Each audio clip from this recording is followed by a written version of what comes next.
বহুকাল আগের কথা, এক গাছে বাসা বেঁধে থাকতো এক কবুতর।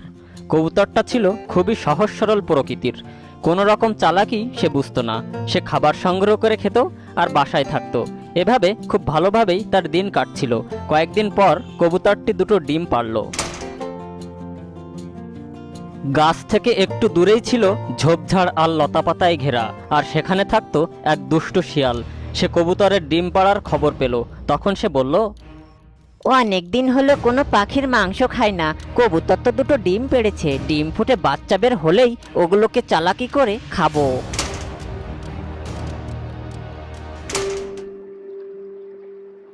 দুষ্ট শিয়াল গাছের নিচে এসে বলল, ওই কবুতর, তোমার বাচ্চাগুলো আমাকে দাও। তোমার মাথা ঠিক আছে তো? আমার বাচ্চা কেন দেব তোমায়? আমি সেটা পারবো না। তখন দুষ্টু শিয়াল গাছের কাছে এসে গাছে ওঠার ভান করে বলল, ওই কবুতর, আমি যদি গাছে উঠি তাহলে কিন্তু তোকে আমি বাঁচতে দেব না। তোর বাচ্চা তো খাবই, তোকেও আসতে হবে আমার পেটে। আর তাই তুই যদি তোর প্রাণ বাঁচাতে চাস তাহলে সময় থাকতেই তুই তোর বাচ্চা ছুড়ে দে আমার জন্য।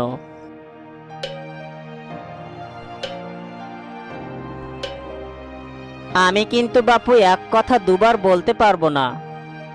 সরল সোজা কবুতরটি নিজের জানের ভয়ে অবশেষে কাঁদতে কাঁদতে বাচ্চা দুটিকে নিচে ফেলে দিল। নিচে পড়া মাত্রই দুষ্টু শিয়াল বাচ্চা দুটোকে খেয়ে ফেলল। বাহ বাহ বাহ, অনেকদিন পর পাখির মাংস খেয়ে আমার খুব তৃপ্তি হলো। তোকে অনেক ধন্যবাদ কবুতর। এই বলে শিয়াল সেখান থেকে চলে গেল।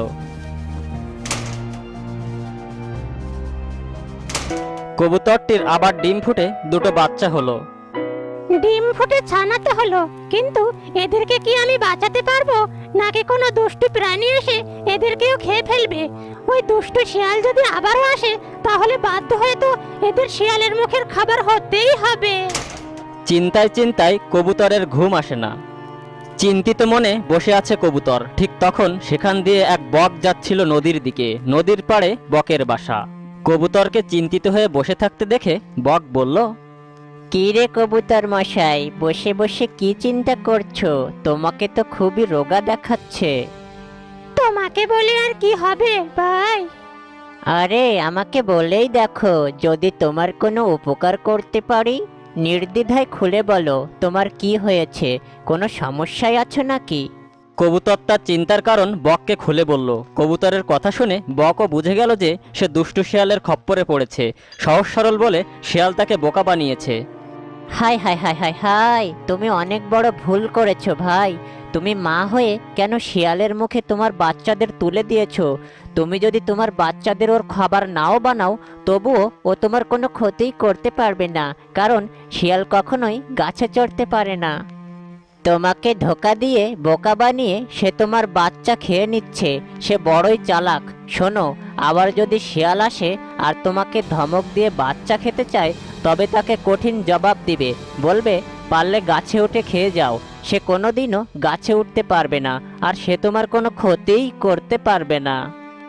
সে এসে তোমাকে অনেক ভয় দেখাবে যে সে তোমার বাচ্চা খেয়ে ফেলবে, কিন্তু ও সেটা করতে পারবে না।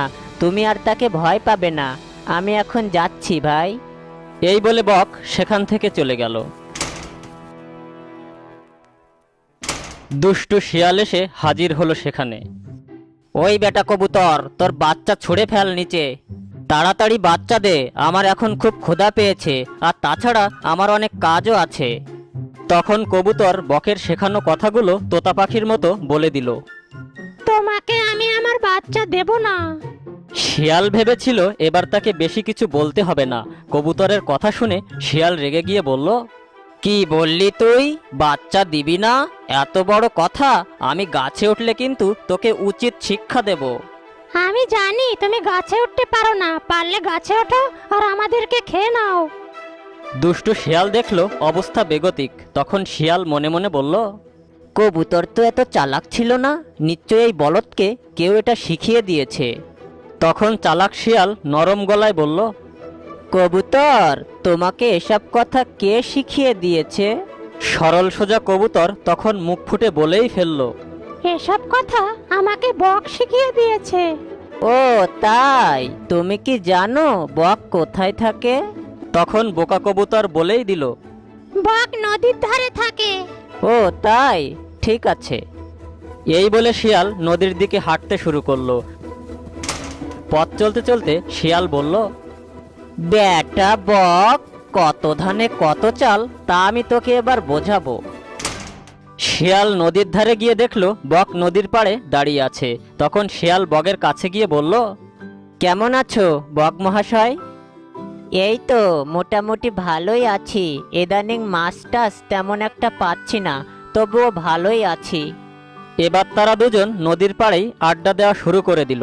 কথা বলতে বলতে শিয়াল এক পর্যায়ে বককে বলল, বক মহাশয়, তোমাকে একটা কথা বলবো, তুমি কিছু মনে করবে না তো? না, কিছু মনে করব না, তুমি বলতে পারো। বক ভাইয়া, আমার মনে হয় পৃথিবীতে যত পাখি আছে তার মধ্যে তুমি সবচেয়ে বেশি সুন্দর। কত সুন্দর তোমার ঠোঁট, আর পা দুটোর তো কোনো তুলনাই হয় না, আর তোমার ডানা দুটি মনোমুগ্ধকর। তোমার চেয়ে সুন্দর পাখি আমি আর দ্বিতীয়টি দেখিনি।